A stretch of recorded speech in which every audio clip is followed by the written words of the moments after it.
Good morning, students. Higher secondary first year, computer science. இந்த லெசனில் C++ கூற்றுகளை பற்றி பார்க்க இருக்கின்றோம். C++ statements. Volume 1, Unit 3, Lesson 10, Flow of Control, பாய்வு கட்டுப்பாடு, Part 1. Learning objectives. இந்த பாடத்தை கற்பதற்கான நோக்கங்கள். To understand the different kinds of statements. வெவ்வேறு வகையான கூற்றுகளை பற்றி புரிந்து கொள்ளுதல். To construct different flow of control statements in C++. C++ இல் கட்டுப்பாட்டு கூற்றை அறிந்து கொள்ளுதல். முதலாவதாக control flow, கட்டுப்பாடு கூற்றுகள். The flow of control jumps from one part of the code to another segment of code. Program statements that cause such jumps are called as control flow. Some of the control structures are selection, iteration, jump statement. Flow of control jumps என்றால் என்ன? ஒரு பெரிய coding இருக்கின்றது. அந்த program செயல்படுத்தும் போது ஒரு ப்ரோக்ராமினுடைய ஒரு பகுதியிலிருந்து மற்ற பகுதிக்கு ஜம்ப் பண்ணக்கூடிய கண்ட்ரோலை, அந்த பாய்வை ஜம்ப் செய்வதற்கு, தாவுவதற்கு பயன்படுத்தப்படும் கூற்றுகள் கண்ட்ரோல் ஸ்டேட்மெண்ட்ஸ் என்று அழைக்கப்படுகின்றன, அல்லது கண்ட்ரோல் ஸ்ட்ரக்சர்ஸ், கண்ட்ரோல் ஃப்ளோ என்று சொல்லலாம். இந்த கண்ட்ரோல் ஸ்ட்ரக்சர் 3 வகையாக பிரிக்கப்படுகின்றது. செலக்ஷன், தேர்ந்தெடுப்பு கூற்றுகள். இட்டரேஷன், சுழற்சி அல்லது மடக்கு கூற்றுகள். ஜம்ப் ஸ்டேட்மெண்ட்ஸ், தாவுதல் கூற்றுகள். கோ டு, கண்டினியூ, பிரேக் போன்ற தாவுதல் கூற்றுகள் ஜம்ப் ஸ்டேட்மெண்ட் என்றும் அழைக்கப்படுகின்றன. ஸ்டேட்மெண்ட்ஸ் என்றால் என்ன? கூற்றுகள் என்றால் என்ன? A set of statements or instructions to perform a specific task.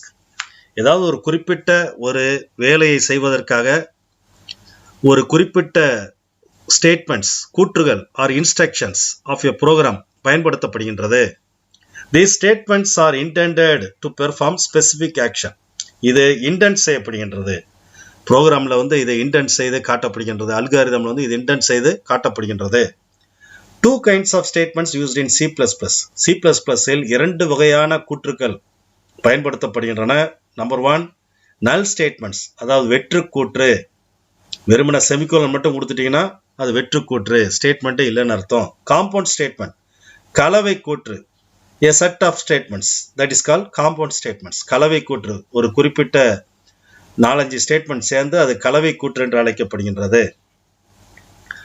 Number 1, null statements. அதற்கு இன்னொரு பெயர் எம்ப்டி ஸ்டேட்மெண்ட், வெற்று கூற்று என்று அழைக்கப்படுகின்றது.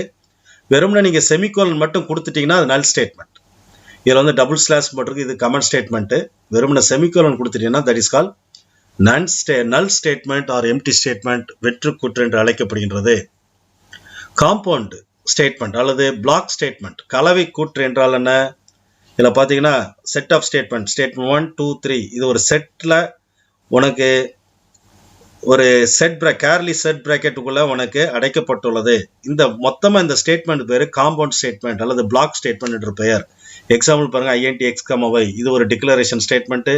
x = 10, y = x + 10 ரெண்டுமே ஒரு அசைன்மெண்ட் ஸ்டேட்மெண்ட். இதெல்லாம் 3 ஸ்டேட்மெண்ட் சேர்ந்து ஒரு கலவையா உனக்கு இருக்கின்றது. அது கலவை கூற்று என்று அழைக்கப்படுகின்றது.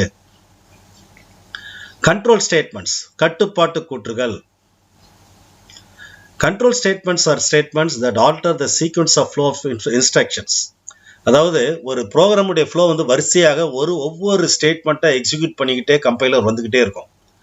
அப்படி வரும்போது ஒரு குறிப்பிட்ட ஸ்டேட்மெண்ட்ல இருந்து ஒரு 4 ஸ்டேட்மெண்ட் தள்ளியோ, அல்லது ஒரு குறிப்பிட்ட 2 ஸ்டேட்மெண்ட்டை திரும்ப செய்ய சொல்லியோ, அல்லது ஒரு கண்டிஷன் அடிப்படையில் 2ஆ பிரிகிறதோ, அதான் இங்கே போட்டிருக்கு.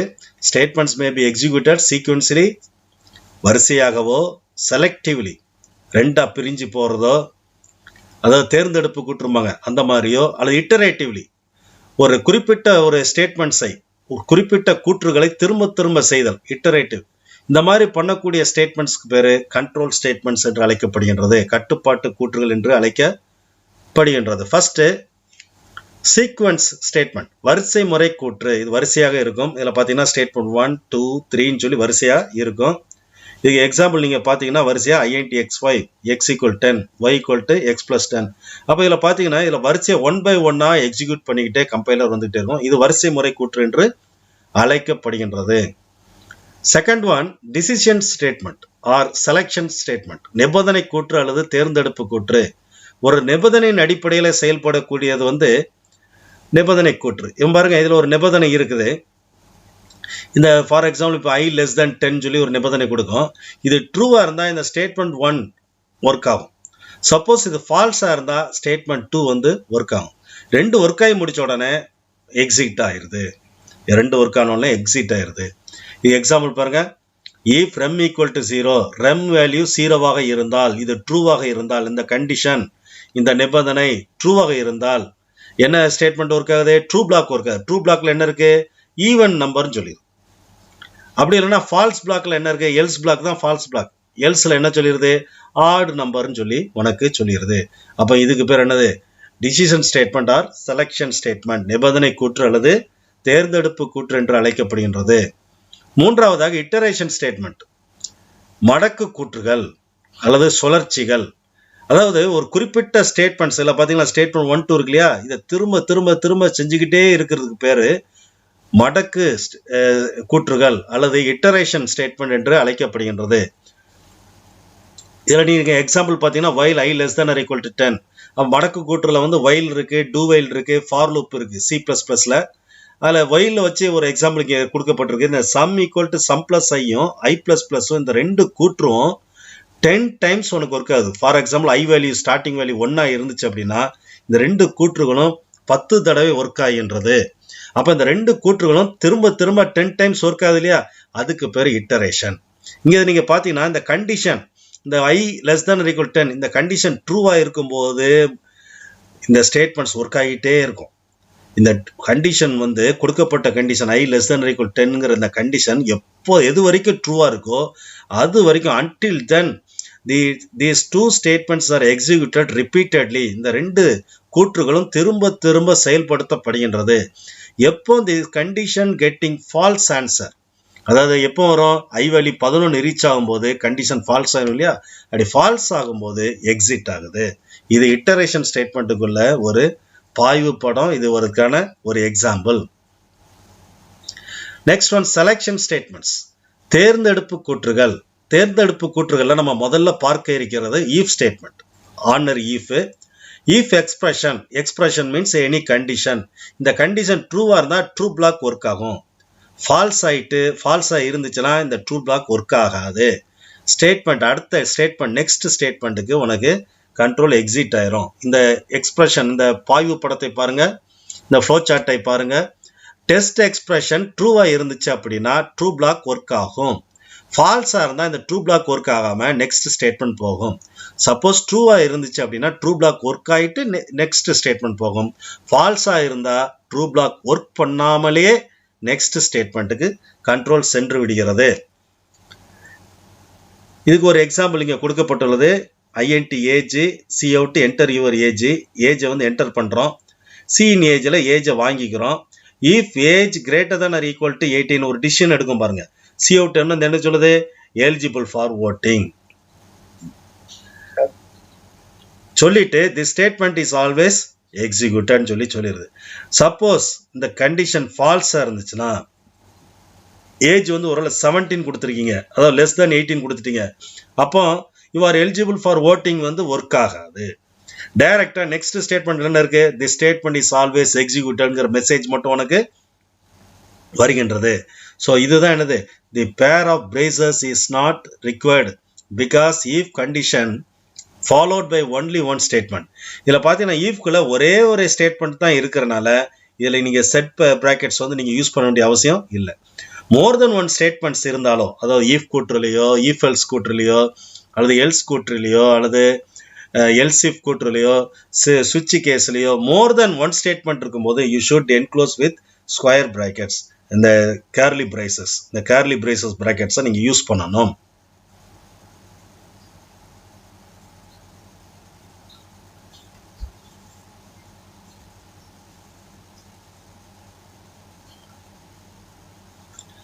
Next one, if else statement. Next one, if else statement. If expression true block is worked here, else false block work ஆகும். அப்ப if elseல else extra இருக்குது.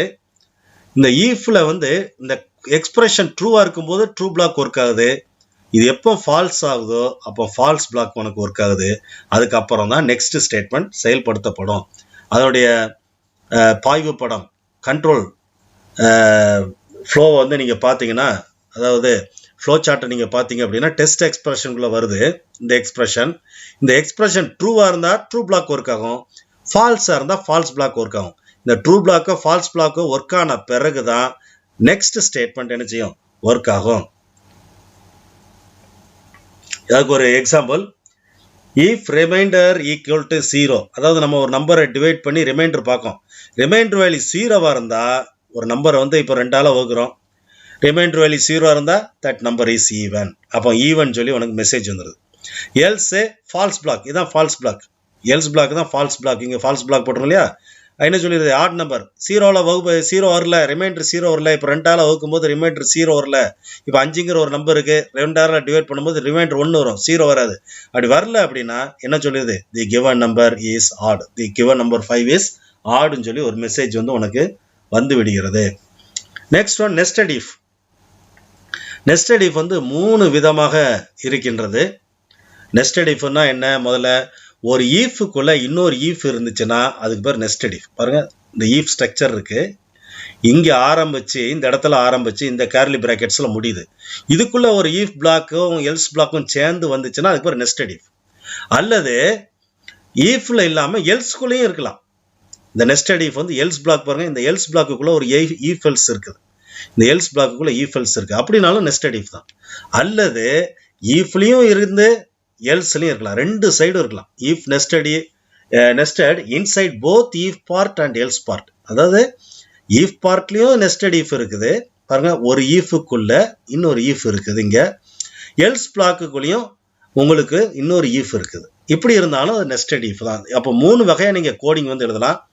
ஈஃப்ல மட்டும் எழுதலாம், எல்ஸுக்குள்ள வச்சு நீங்கள் எழுதலாம், அல்லது 3வது தேர்ட் கேஸாக உங்களுக்கு ஈஃப்குள்ளேயும் எல்ஸ்குள்ளேயும் சேர்த்து வச்சு கோடிங் எழுதலாம். If else if ladder. If else if ladder, இது ஒரு லேடர் சர்க்யூட் மாதிரி. அது எப்படின்னு பாருங்க, ஒரு ஏணிப்படி மாதிரி உங்களுக்கு வரிசையாக வந்துகிட்டே இருக்கும். இஃப் எக்ஸ்பிரஷன் 1 அது ட்ரூவாக இருந்தால் ஸ்டேட்மெண்ட் 1 இருக்காது. எல்ஸில் அகைன் இன்னொரு ஈஃப் இருக்கு, மறுபடியும் இன்னொரு கண்டிஷன் பார்க்குறோம், ஸ்டேட்மெண்ட்டுக்குள்ளே போகிறோம், எல்ஸ் போகிறோம். இந்த எல்ஸுக்குள்ளே மறுபடியும் இன்னொரு ஈஃப் இருக்கு பாருங்க, எல்ஸ் இஃப்.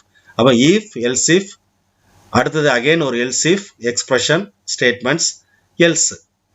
கடைசி வந்து என்னது, டிஃபால்ட் பிளாக் தான் இந்த எல்ஸ். அப்போ if else if this block, else if this block, else this block. அப்போ இது எப்படி அமையுது பாருங்க, ஃப்ளோ சார்ட்ல பாருங்க.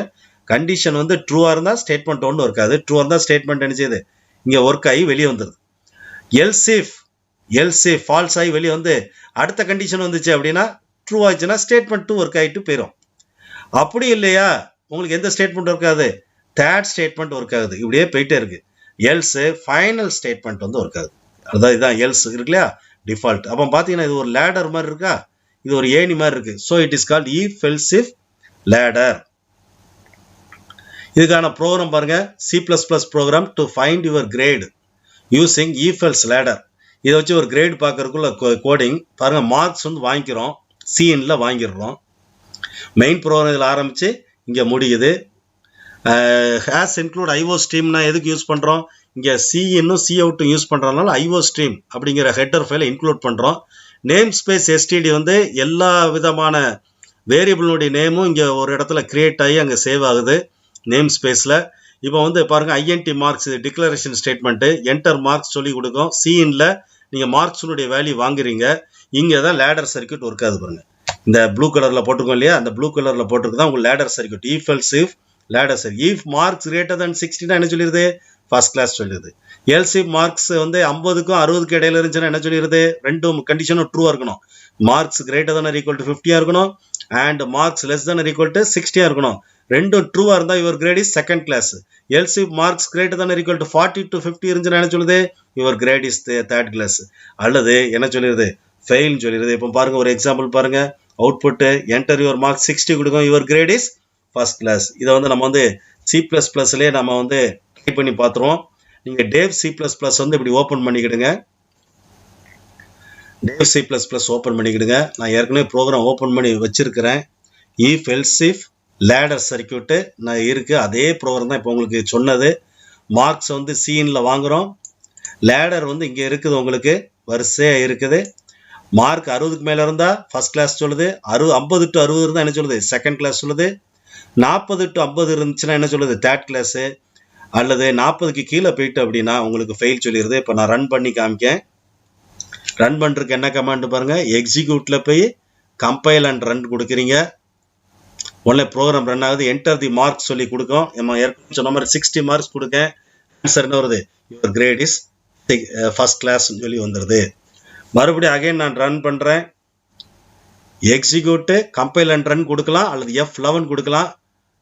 இப்போ நான் வந்து 40க்கு கீழே கொடுக்குறேன், 39 கொடுக்குறேன். உங்களுக்கு என்ன ஆன்சர் சொல்லுது, யூஆர் ஃபெயில்னு சொல்லி சொல்லுது. இது வந்து லேடர் சர்க்கியூட்டுக்கு ஒரு example program. Next one conditional statement. அதாவது கொஸ்டின் மார்க் கோலன் தான் கண்டிஷனல் ஆப்ரேட்டர்னு சொல்லுவாங்க. Alternative to ஈஃபெல்ஸ்.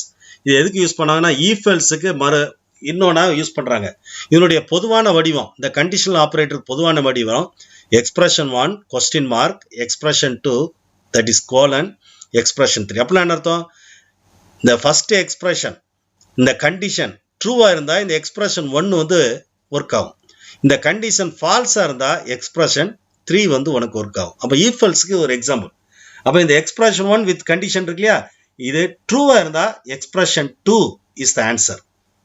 If it is false, இங்கே பாருங்க அழகாக ஒரு படம் போட்டிருக்கோம். Expression 1 with condition, if this condition is true the answer is expression 2. If this condition is false the answer is expression 3. இதுக்கு ஒரு எக்ஸாம்பிள் பாருங்க. largest equal to a greater than b question mark. இதான் இந்த condition expression 1. இது ட்ரூவா இருந்தா largest உடைய value a, இதான் expression 2. a தான் எக்ஸ்பிரஷன் 2. இது ஃபால்ஸா இருந்துச்சுன்னா largest உடைய value b, that is the expression 3. b தான் 3. அப்போ if a value 15, b value 10, அப்போ ட்ரூவா ஃபால்ஸா, 15 greater than 10, this is true. ட்ரூனா எந்த எதை எடுத்துக்கிடும், எக்ஸ்பிரஷன் 2 that is a எடுத்துக்கிடும். அப்போ ஏனுடைய மதிப்பு என்னது 15. So the largest value is 15. இதை நம்ம வந்து எதில் பார்த்துருவோம், டேவ் C++ ஓப்பன் பண்ணி நீங்கள் டேவ் வந்து நீங்கள் டைப் பண்ணி ஓப்பன் பண்ணிக்கிடுங்க. ஓப்பன் பண்ணி அதில் வந்து இந்த ப்ரோக்ராம் வந்து பார்த்துருவோம். கண்டிஷனல் ஆப்ரேட்டர் இங்கே ஏற்கனவே கொடுத்துருக்கோம். இதில் பார்த்தீங்கன்னா ஏபி லார்ஜஸ்ட் இன்டிஜர் டிக்ளேர் பண்ணியிருக்கோம். ஏயும் பியும் 2 நம்பர் வாங்குகிறோம், என்டர் எனி 2 நம்பர்ஸ்ன்னு சொல்லி. இங்கே லார்ஜஸ்ட் 2 நம்பரில் லார்ஜஸ்ட் கண்டுபிடிக்கிறதுக்கு இந்த கொஸ்டின் மார்க் கோலன் இந்த கண்டிஷனல் ஆப்ரேட்டர் யூஸ் பண்ணியிருக்கோம். So largest equal to a greater than b question mark, if it is condition true a is the answer, if it is false b is the answer. So உனக்கு லார்ஜஸ்ட்டில் வந்து உனக்கு print பண்ணிடுது, இந்த இடத்துல வந்து லார்ஜஸ்ட்டில் print பண்ணிடுது. இப்போ ரன் பண்ணுறதுக்கு F11 கீயை நான் ப்ரெஸ் பண்ணுறேன். என்டர் எனி 2 நம்பர்ஸும் கொடுத்துருக்கோம். 15 கொடுக்குறேன். நெக்ஸ்ட் வந்து 10 கொடுக்கேன். எது லார்ஜஸ்ட்டு 15 தானே, உனக்கு அழகாக வந்துடுது. தி லார்ஜஸ்ட் நம்பர் இஸ் 15 அப்படின்னு சொல்லி உனக்கு ஆன்சர் வந்து விடுகின்றது.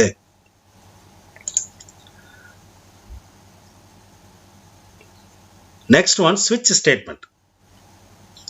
ஸ்விட்ச் ஸ்டேட்மெண்ட் வந்து ஈஃபெல்ஸுக்கு ஒரு ஆல்டர்னேட்டிவ். ஈஃபெல்ஸ் ஸ்டேட்மெண்ட் இருக்கு இல்லையா, ஈஃபெல்ஸ்ன்னு சொல்லி போட்டோம் இல்லையா, அதுவும் மல்டி வே பிரான்ச்சிங். அது வந்து மல்டி வே பிரான்ச்சிங் சொல்லுவாங்க. ஈஃபெல்ஸ்ன்னு சொல்லி லேடர் சர்க்கியூட் பார்த்தோம். அல்லது நெஸ்டட் இஃப், அது மல்டி வே பிரான்ச்சிங் ஒரு எக்ஸாம்பிள். ஈஃபெல்ஸ் வந்து 2 வே பிரான்ச்சிங் எக்ஸாம்பிள். அதே நெஸ்டட் இஃப் வந்து பார்த்தீங்கன்னா உங்களுக்கு மல்டி வே பிரான்ச்சிங் எக்ஸாம்பிள். அடுத்த மல்டி வே பிரான்ச்சிங்கு, அதாவது 1க்கு மேற்பட்ட 2க்கு மேற்பட்ட வழிகளிலே பிரிதல், அதற்கு ஒரு எக்ஸாம்பிள் வந்து ஸ்விட்ச் எக்ஸ்பிரஷன், ஸ்விட்ச் ஸ்டேட்மெண்ட்டு. ஸ்விட்ச் பாருங்க, இந்த இடத்துல ஆரம்பிச்சு எங்கே முடியுது, செட் ப்ராக்கெட் இங்கே முடியுது. கேஸ் வந்து 1 இருந்துன்னா இந்த ஸ்டேட்மெண்ட்ஸ் ஒர்க் ஆகும். உடனே பிரேக் கொடுக்கணும் கட்டாயம். இந்த பிரேக் ஸ்டேட்மெண்ட் தான் ஜம்ப் ஸ்டேட்மெண்ட் சொல்லுவாங்க, தாவுதல் கூற்றுன்னு சொல்லுவாங்க. இந்த பிரேக் கூற்று என்ன செய்யுது அப்படின்னா கண்டிஷனை இங்கேருந்து பிரேக் பண்ணி அவுட்டரில் கொண்டு விட்டுரும். கேஸ் வேல்யூ கான்ஸ்டன்ட் 2, அதாவது 2 இருந்துச்சு அப்படின்னா இந்த ஸ்டேட்மெண்ட்ஸ் ஒர்க் ஆகும், பிரேக் ஆயிரும். இப்படியே கேஸ் 1 2 3 அப்படியே n கேசஸ் ஒர்க் ஆகும். டிஃபால்ட் கேஸில் உள்ள ஸ்டேட்மெண்ட்ஸ் ஒர்க் ஆன பிறகு அதுக்கு பிரேக் தேவையில்லை, ஏன்னா இதான் கடைசியில் இருக்குது. ஸோ அதுக்கு பிரேக் தேவையில்லை. மீது எல்லா கேஸுக்கும் நீங்கள் என்ன செய்யணும், பிரேக்கை கட்டாயம் கொடுக்கணும். இதுக்குள்ளே கோடிங் பாருங்கள், இந்த ஃப்ளோ சார்ட் நீங்கள் பார்த்தீங்கன்னா எக்ஸ்பிரஷன் கேஸ் 1 இருந்தால் இந்த கோடிங் ஒர்க் ஆகி பிரேக் ஆகி வெளியே போயிடுது, அவ்வளோதான். கேஸ் வேல்யூ 2 இருந்தால் இந்த கோடிங் ஒர்க் ஆகி பிரேக் ஆகி வெளியே போயிடுது. கேஸ் வேல்யூ 3 இருந்தால் இந்த கோடிங் ஒர்க் ஆகி பிரேக் ஆகி வெளியே போயிடுது. டிஃபால்ட் கேஸ்க்கு இந்த கோடு டிஃபால்ட் பிளாக் ஒர்க் ஆகி உனக்கு அவுட்ருக்கு போகுது. அப்போ இது ஸ்விட்ச் ஸ்டேட்மெண்ட்டுடைய ஒரு எடுத்துக்காட்டு. ரூல்ஸ் ஃபார் ஸ்விட்ச் ஸ்டேட்மெண்ட். இந்த ஸ்விட்ச் ஸ்டேட்மெண்ட்டுக்கு சில ரூல்ஸ் வந்து 6 ரூல் இருக்கு. தி எக்ஸ்பிரஷன் ப்ரொவைடட் இன் த ஸ்விட்ச் should result in a constant value, otherwise it would not be valid. அதாவது அதில் ஒரு எக்ஸ்பிரஷன் கொடுக்கும் இல்லையா, ஸ்விட்ச் எக்ஸ்பிரஷன், அதனுடைய வேல்யூ கட்டாயம் ஒரு இன்டிஜர் கான்ஸ்டன்ட்டாக தான் இருக்கணும். Duplicate case values are not allowed. அதாவது இப்போ கேஸ் 1 2 தடவை கொடுக்கக்கூடாது. கேஸ் 1 அப்படி டூப்ளிகேட் கேஸ் வந்து கொடுக்கக்கூடாது. The default statement is optional. நீ டிஃபால்ட் கொடுக்கவும் செய்யலாம், கொடுக்காமலும் இருக்கலாம். The break statement is used inside the ஸ்விட்ச் to terminate a statement sequence. Break கட்டாயம் கொடுத்தாகணும். கொடுக்கலன்னா கீழே உள்ள கேஸ் எல்லாம் ஒர்க் ஆகும். இப்போ ஃபர்ஸ்ட் கேஸில் பிரேக் இல்லைன்னா ரெண்டாவது கேஸ்லேருந்து டிஃபால்ட் கேஸ் வரைக்கும் அவ்வளோ கேஸ் ஒர்க் ஆயிரும். கடைசி மட்டும் தான் ஒர்க்கிங் கரெக்டாக இருக்கும். அதனால பிரேக் வந்து necessary.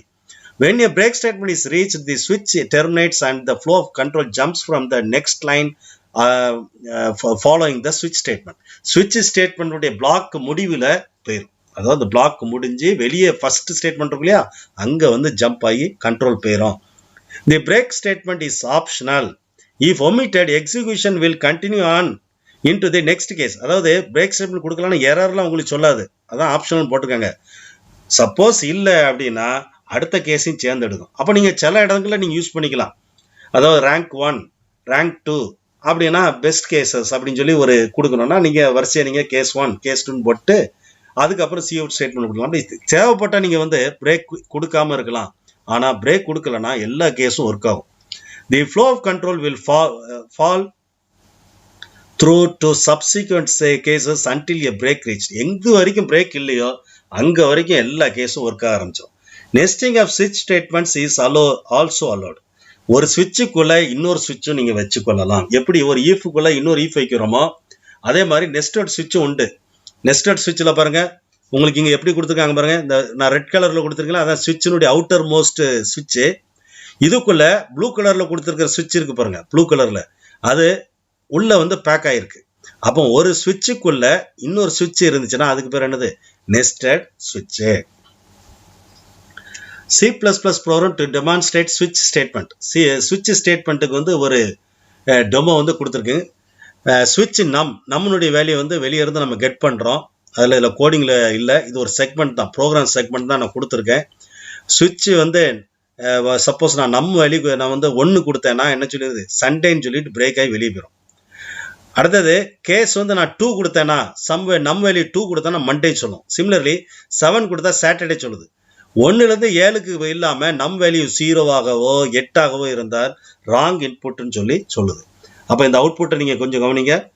Enter week day number சொல்லி கொடுக்குறோம். 6 கொடுத்தா அது என்ன சொல்லுது, ஃப்ரைடே. அப்போ 6 கொடுக்கும்போது என்ன செஞ்சிருது, ஃப்ரைடே சொல்லுது. நீங்கள் வந்து டேவ் C++ல இதை டெமோ பண்ணி காமிக்க.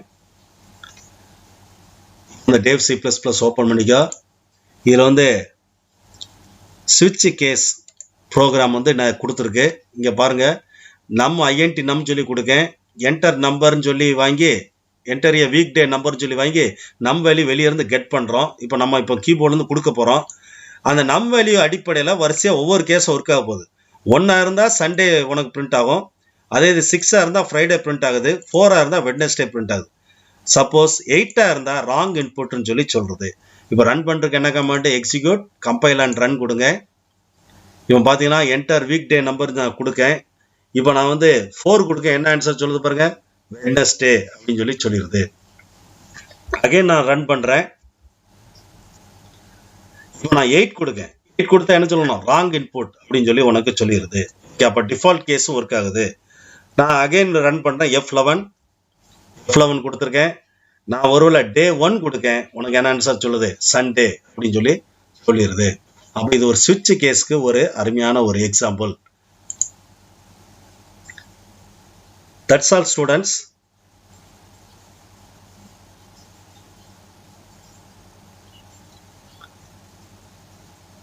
தேங்க்ஸ் ஃபார் வாட்சிங்.